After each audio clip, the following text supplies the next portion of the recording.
Thank you for waking up with us. I'm Amelia Mugavero. It's the final day of Tulsa Tough, and today racers will be taking on Crybaby Hill, a course that will test even the best racers. New this morning, a plane had to make an emergency landing at Will Rogers World Airport in Oklahoma City after a passenger caused a fight. We can all say we're all excited because you're an OU fan. I'm an OU fan. I'm an impartial observer. Yes, you're an expert. Oklahoma State University says it has administered more than 10,000 doses of the Pfizer COVID-19 vaccine. If you plan to visit Blooming Acres in Broken Arrow this summer, you can find some new vegetable and herb seeds. I will say I'm a culprit. It is. Dad usually just I don't know, just give me something. Yeah, I just don't know ever what to get him. Or they just want time with the family. You know, he got a perfect daughter. That's all he needs. Police say the simple answer is the process just takes time. Police are still out here at the scene, and they're waiting for the medical examiner to figure out how these men died. Roads were definitely not as bad as we saw yesterday. He has never worked a case like this in his entire career with so many young children involved. Some banks are trying to get money out to customers by the end of the year. Other banks are waiting for the federal government to give out the money on Monday. When organizers kicked off this rally here, they said that the eyes of the world are on Tulsa. Tommy Ward has spent the last 3 decades behind bars here at this prison. And St. Francis says this process has worked so well that they've had little to no complaints. Stay home, make a snowman, or have a snow fight because now you can. Lori, Chris James actually saw his truck for the first time today since it was stolen. And he says this one time he left his keys in his truck because he had a hole in his jeans. It's not something he typically does, and he never expected this result. It certainly looks a little different than it did a week ago. Cracked windshield, that was not here. Tents here are all new. Chris James says he's grateful his truck still runs.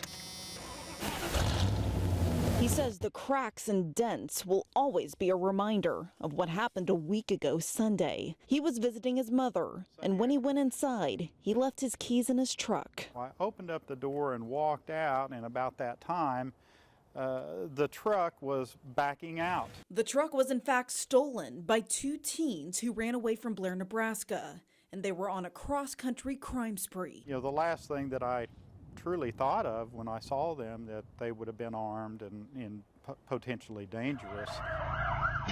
This video shows the teens, Farrah Roush and Joseph Dugan, driving James's truck.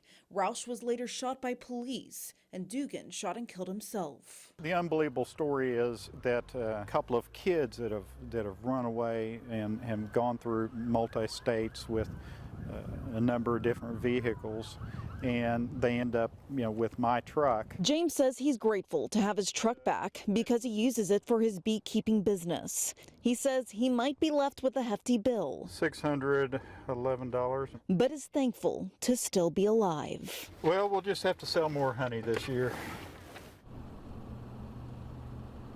Now, James says his heart goes out to the families of those teens and says he's actually been invited to Farrah Roush's funeral in Nebraska Wednesday.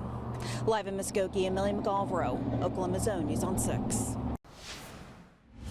They were amazing kids and they didn't deserve this. Cheyenne Trent says she wants to know why her babies, Tegan and Ryan, are not home, playing in their yard or riding horses. I just think of last week they were trying to catch lightning bugs out here. It will never be the same. Out here is never going to be the same. They love playing out here and chasing butterflies. Despite video showing the children getting into the truck themselves, Trent feels her ex-boyfriend Dustin Dennis should be charged for their children's deaths. He was supposed to protect them, and he did it. He failed that. He failed them. Police say Dennis told them he was inside the house asleep for 4 to 5 hours. Police say the children died from heat. Dennis was booked into jail Saturday for 2 counts of second-degree murder. We were the only ones there when Dennis got out of jail, and he did not want to speak to us. Trent says she did not recognize the house where Dennis and the children were staying. She tells me she still has questions. I don't believe he passed out. I don't believe that one bit. And now they paid the ultimate price. And they're never going to come back. They're never going to be here. We're never going to get to spend birthdays. Nothing. Ever again. Don Bewley said April 19th, 1995 started like any other day. I got up at the normal 5:15 time because I always wanted to be in the office at 7 o'clock. Don recalls helping a coworker fix her computer just after 9 o'clock. If he had been sitting at his desk when the bomb exploded, he would have fell 7 floors, a twist of fate that likely saved his life. I was in a bad spot. I had about 6 foot of concrete in front of me and about 3 on my right where my desk was. Bewley says that he managed to escape from the back of the federal building, which would have been this side of the memorial. He says he only suffered a minor head injury, but unfortunately lost 34 friends and coworkers. I would usually go to about 2 funerals a day for about 2 weeks. And then it got to the point to where you had to make a decision on whose funeral you were going to go to because there was so many of them. Dawn, now 83, tries not to dwell on the death, but admits some days are tough. I think most of us had that thought too, you know, why not me? Why wasn't I one of them? Bewley says when he takes people here to the memorial, he makes it a point to show them his name on the survivor wall, as well as the survivor tree, and hopes to remind people of those still alive to share their story. How do you think that this anniversary should be remembered? And there's some of us that made it through all of that, but by the same token, we still had the same hardships as they did to a degree.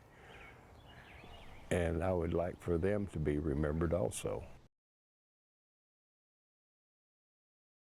We've been out here since 7 trying to see everything unfold around here. You can see driver after driver is having to do a U-turn and find an alternative route to go because this road is not accessible. Wrapping up my coverage today of this tragic shooting here in Muskogee. Of course, Oklahoma is really big on hunting and fishing, so it's very, very well attended. It could be colder, right? It could be colder. It can always be worse. It can always be worse. We could be up in Denver with Yes. 20 inches of snow, so yeah. There we go. Thank you so much for joining us. We'll be back on the CW right here at 9.